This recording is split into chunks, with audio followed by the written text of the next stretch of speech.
Consider a flat square coil with 5 turns. Each of the coil sides is 0.5 meters in length and has magnetic field of 0.5 Tesla passing through it. The plane of the coil is perpendicular to the magnetic field. 7.1.1 says there, define magnetic flux. Let's define our magnetic flux then. 7.1.1, use the space. Magnetic flux is the number of field lines. Let's put in the magnetic field lines. The number of magnetic field lines perpendicular.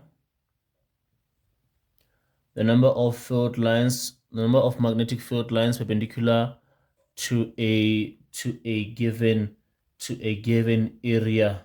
The number of magnetic field lines perpendicular to a given area. Now there's a definition, 2 marks for that, for 7.1.1 there. Okay.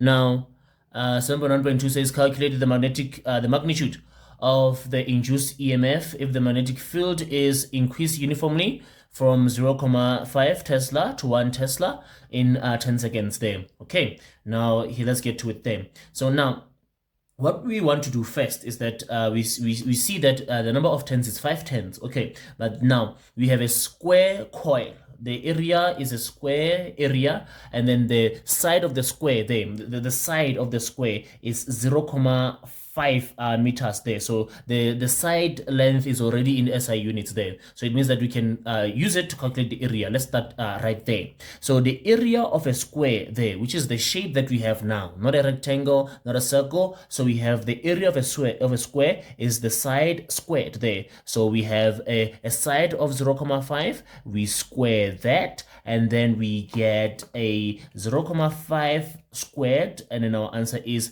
0.25 square meters. So what we have now is the area of our coil. Now with the area of the coil, we are going to try to calculate the change in magnetic flux, but let's write down what we have first. What we have is we have the flux, the field actually changing, the magnetic field B changing from 0.5 Tesla to a final field of 1 Tesla there in a time of 10 seconds there. So this is going to be the final. 2 is the initial from, and then now the change in flux formula that we are going to use in this situation is the one whereby we have the area multiplying the change in flux, which is going to be the change in field.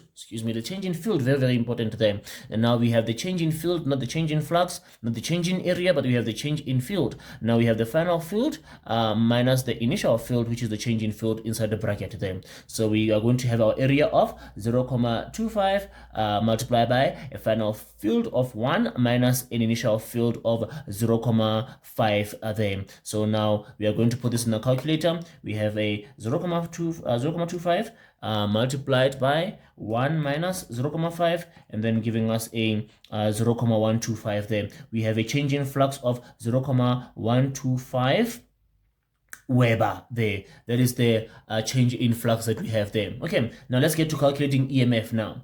Now we are going to say EMF is equal to negative the number of turns, the change in flux over the change in time. So we're going to be having here minus, we said that we have 5 turns, so we have that negative 5 turns, and then we have a change in flux of 0.125, and then we are going to be dividing this by a time interval of 10 seconds there. Now let's put this in our calculator. What we have here is a negative. Already we know that this negative here is going to make our answer negative because the change in flux is positive there. So you have 0.125 divided by 10 there, and then giving us a negative 0.0625 volts there. So our answer is going to be negative here because the change in flux is positive there. So if the change in flux was negative, we are going to get a positive answer there.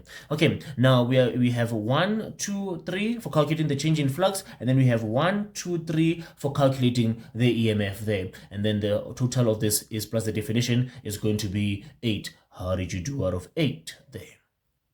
Okay.